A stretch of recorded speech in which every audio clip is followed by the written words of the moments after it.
hi. I'm wondering now if you can hear me. Yeah, you can. Not that anybody's watching just yet. Not announcing this one. I don't stream that often. Hi, Jason Klom here. So I'm actually setting up my home office here. Specifically, I'm concerned with this thing behind me.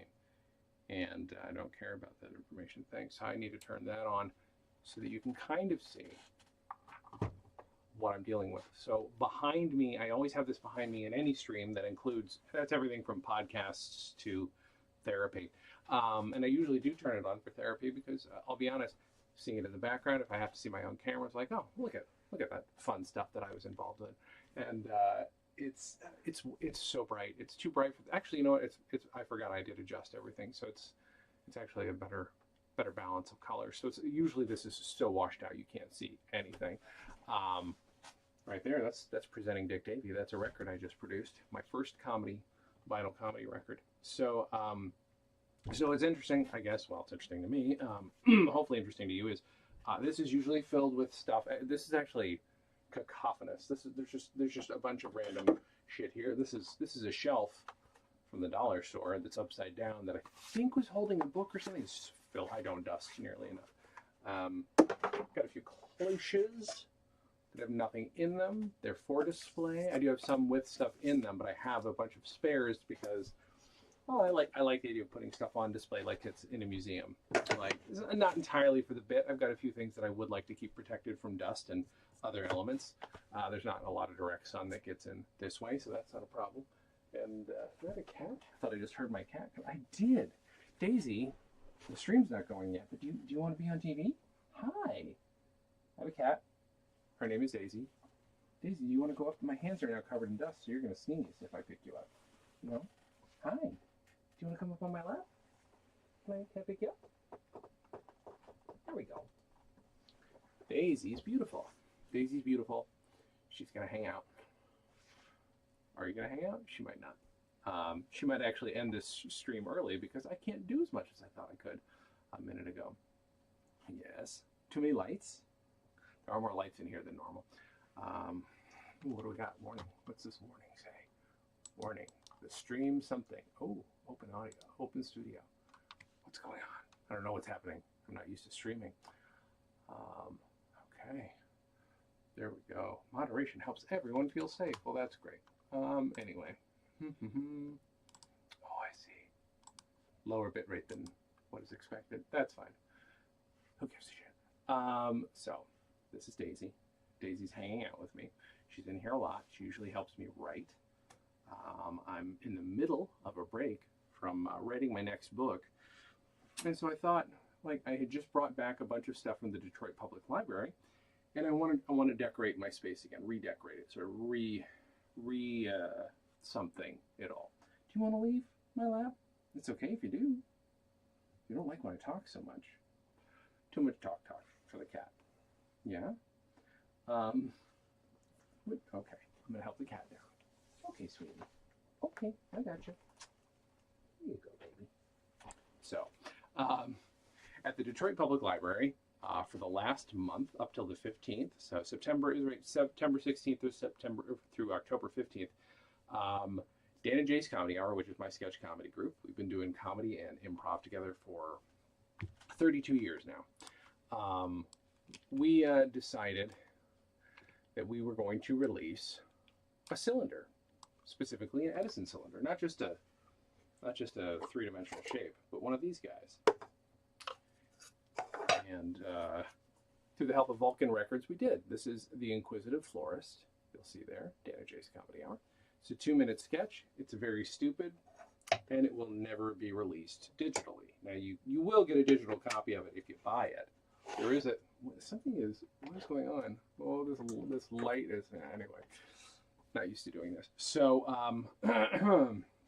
Vulcan Records in the UK made 10 of these, and there are now 6 available to sell. This is mine that goes up here on the shelf. This is the original from 1902. Again, it's called The Inquisitive Florist. It's hard to tell there. I photoshopped Dan and my faces over whoever these old ass people were supposed to be on this old Edison record. I don't think that's supposed to be Edison. Doesn't look like Edison. Could be a bad rendering of him. But yeah, for since I got those a few months ago, these have been up on the shelf. In here is a fake one, a fake cylinder. That's called World's Columbian Sexposition, because it supposedly premiered at the World's Columbian Exposition, the Chicago World's Fair of 1893. That's somewhere in the, I have a very large case right now. What do you call it? A steamer trunk, covered in stickers. We got it for about $10 right before this whole thing started, which was kind of perfect to carry all of our shit in and also to put on display. It was not part of the semi-permanent display. Semi-permanent? That's not a thing. So anyway, we got all of our bits and bobs together, about between 40 and 50 fake artifacts from the history of Dan and Jay's Comedy Hour. And where's the book? Let me grab the book. Along with the Inquisitive Florist, since most people can't play a cylinder, most people don't have an Edison cylinder, is this. Dan and I wrote up Dan and Jay's Comedy Hour and Historium, which you can get exclusively, well, almost exclusively, with the cylinder. There's no spoilers in here for what's in it, because part of the whole thing is that nobody knows what was recorded on it. But yeah, this is like about a 50-page little booklet. This is a mini version of what will be the full history of Dan and Jay's Comedy Hour at some point. And so, anyway, this is the problem with trying to explain this. We premiered the cylinder at the Detroit Public Library, the main branch, the popular library, thanks to Cully Summers. I did a presentation that involved some time travel, and Dan, my best friend, came in wearing this hat, holding that cane back there, you know, Charlie Chaplin style cane, and came in and acted like, yes, of course I'm Dan. I'm modern day Dan. That was a whole bit that he did, and it was very dumb, very stupid, and, you know, I think we got about half an hour, 45 minutes out of it. Did a fake presentation and then did a real presentation about the actual making of the cylinder. But the other stuff had to do with all the fake history of Dan and Jay's Comedy Hour. And as part of that, Cully offered, after I told him I wanted to do this, we were going to play it on the library's Edison phonograph, which turned out to not exactly work. That's a long story and a funny story. But as part of it, he said, well, you know, I've also got some museum displays you can put your artifacts in. Like, if you've got some stuff, like, and because he knows that we deal in fake history. I said, oh, I've got some things. And over the months, I worked on more. I put together this, Laughter on the Midway, Dan and Jay at the World's Fair. Now, a lot of old books did have, like, sort of hand-painted looking covers, but they might not have been quite this hand-painted. But I did, let's see, can you tell there that it's hard to tell, but this is a very faded book, right? So I faded the image that got pasted on. That is a thing. They would paste images on books. So Laughter on the Midway, because Dan and Jay, the historical versions did go to many, many, many different World's Fairs. I do have to find a stable way to display that. It's just going to fall. See, that's the other problem. Like, so bright. Maybe I need to just get a little bit of diffusion in there to make that a little less bright. Because I'd like these to be seeable on camera. I can see them in person, which is fine. But so there are about 40 different items, and they're now sitting in that steamer trunk. I've got, let's see what else. I've got a few of them up here, but everything else is in the steamer trunk, and I have to figure out where they're all going to go. Some of it will go in storage, but the room. I can't show all of the office right now because this is not really a twistable camera. It's just a little webcam. Can't really show much of what's in here. But you have to sort of decide if you're going to decorate, and you're going to decorate with stuff that makes you feel good, what you want those things to be. And some people will put up posters of their favorite movies in a room like this. You know, I don't like the word man cave, so that's not what it is. But mostly what's in here is either stuff that I've been involved with, or like back here, that's fun. I got some press for my book, We're Not Worthy, in Detroit Free Press. That was really nice. Apologies for these cables right here. This is for something else. It's for a project. There's stuff all over the room, and a lot of it is stuff that I have made. So I like the stuff that represents what I've accomplished, like my book. And I did make it. I wrote the book. I wrote We're Not Worthy. I made this record. I produced it anyway. You know, I wrote the liner notes in it. But I'm really liking the idea that I now have and dreading the idea that I have 40 things that can go around this room. It will fill the room if I use all of them, so I can't put them all up. One of them is like an army jacket from World War II, and it's got a patch on it, and the patch is the thing that I created or had created from a design of my own. So to figure out where all this stuff is going to go, what's going to go where, you know, I want to make this a little less cluttered. You can't see this, but this is a kind of a dope vintage phone that opens like that. It doesn't work perfectly well. I need to fix it a little bit. And I do have a card that allows me to turn this into a Bluetooth phone, which I would like to use on streams if I ever decide to stream again. This might be the last time I stream because I don't know why I do it. I just think it's fun. I guess that's a good enough reason to do something. Well, so in and amongst, oh, well, let me show you this first. So in and amongst the artifacts, the fake artifacts, there were things like this. This is from a sex comedy that Dan and Jay's Comedy Hour did in the 60s. And Dan worked for 3-4 hours. It's hard to see the age on here. He actually aged it really well to match this tin, which we got at the Royal Oak flea market. I found this tin, nothing in it. Who cares? It's phenomenal. It is a 35 millimeter tin. It's perfect. Dan made a really great label and spent way too much time doing it because I was like, Dan, we need to do more stuff.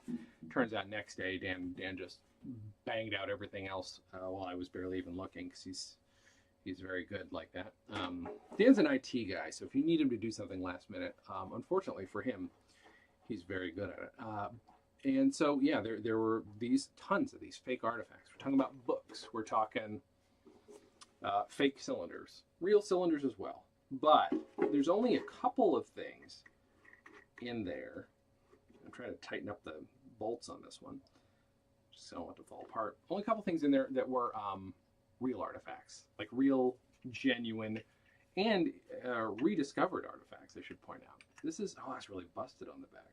That's fine. It's got age to it. It's got color. So this, these are laundry pulleys, like for a laundry line, for drying your clothes. This is MDF.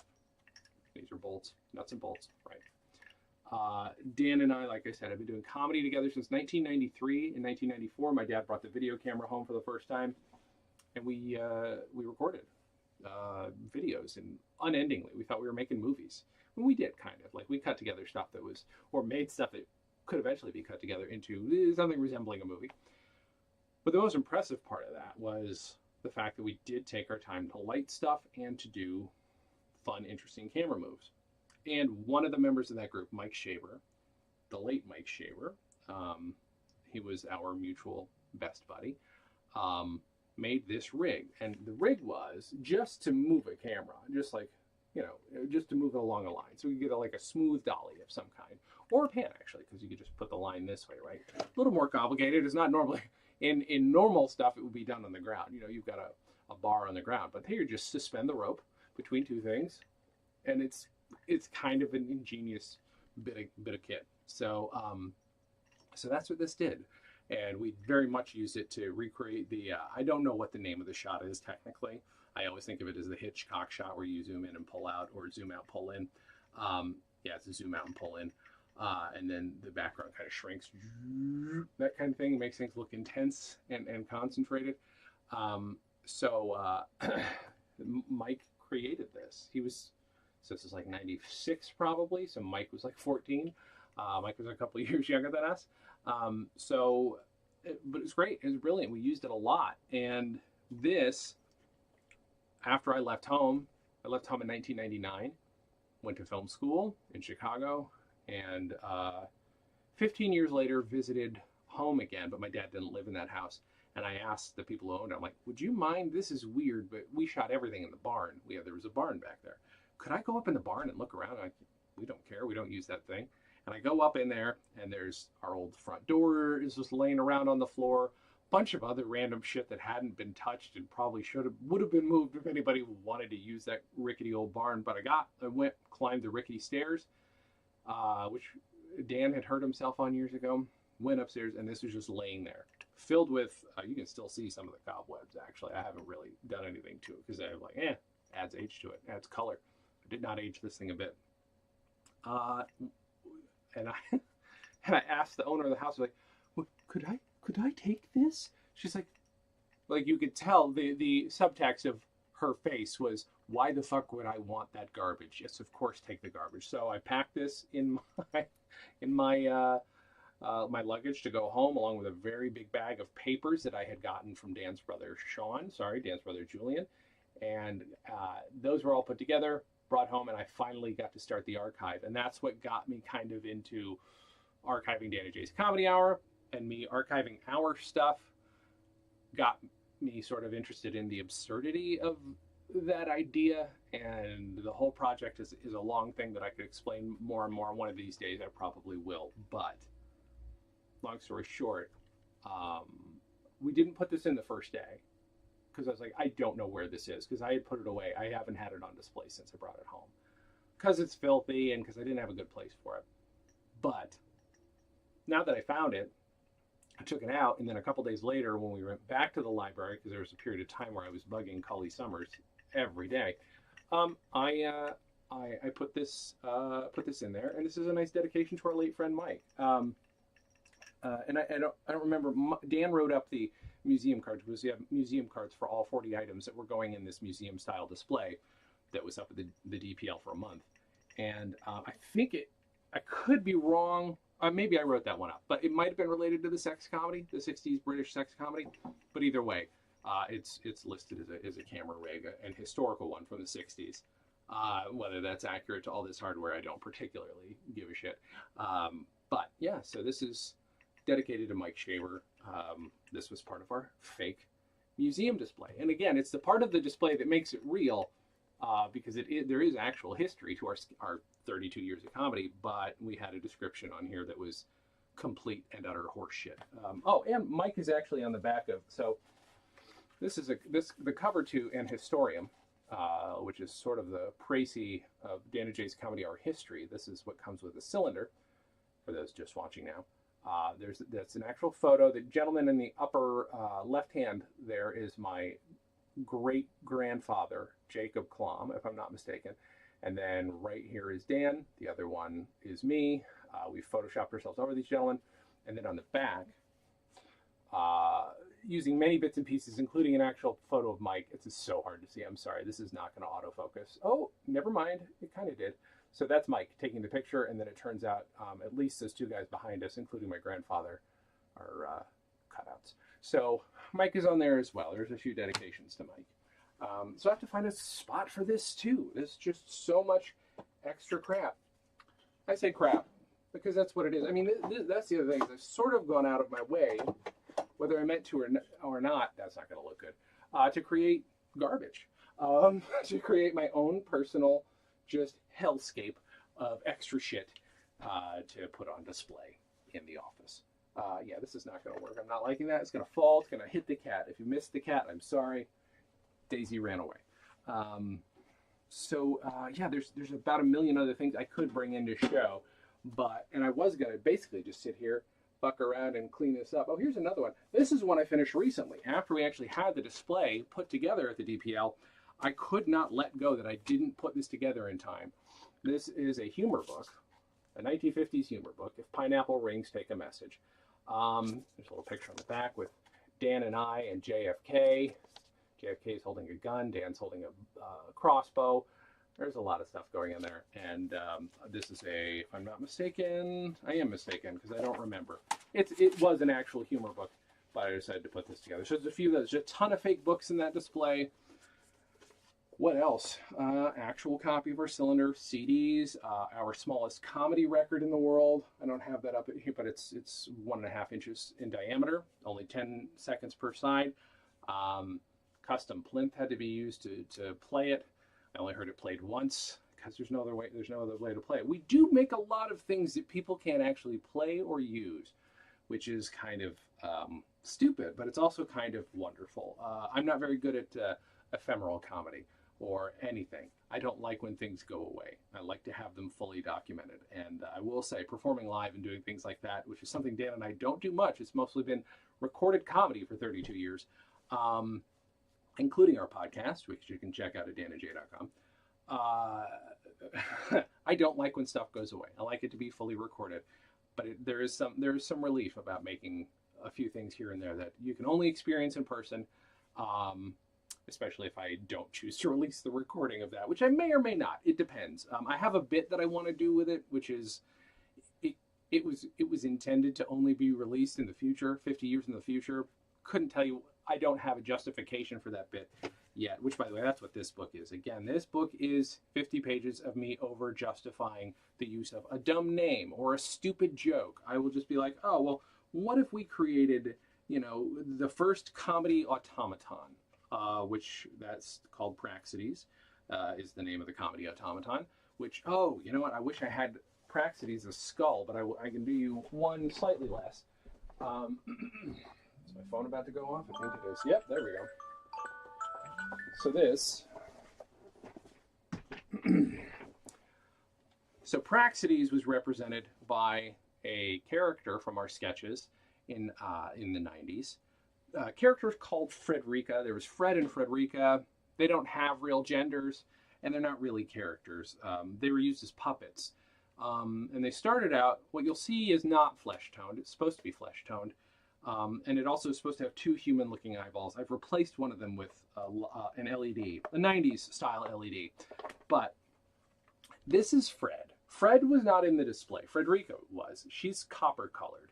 It looks a little bit more like, an actual human skin tone. This is not.